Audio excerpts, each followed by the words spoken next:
Հայաստանը հոգնել է հույսերից, գայթակղություններից, խաբեություններից, չիրականացած սպասումներից։ Այսօր մենք տեսնում ենք մի մարդու, ով ասում է, թե երկրին խաղաղություն է բերել։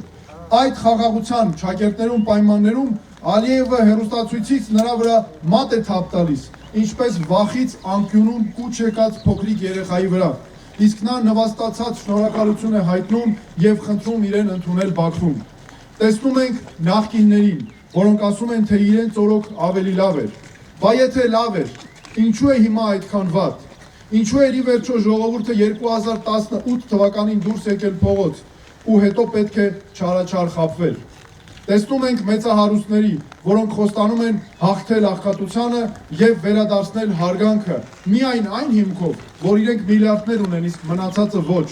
Բոլորն ունեն փող, որ առաջ գնան։ Մենք մարդիկ ենք, որոնք հիպոթեք են վճարում ու գիտեն, որ Հայաստանից բացի այլ երկիր չունեն, ու մենք միայն ճշմարտություն, մեկ ճշմարտությունն ունենք։ Մենք գիտենք ինչպես լուծել խնդիրը։ Այդ պատճառով ես խոստումներ չեմ տալու։ Ես կասեմ, թե ինչպես ենք անելու դա։ Մեր ծրագիրը մեծածավալ է։ Այստեղ Գոշավանքում ես կկենտրոնանամ երկու կարևոր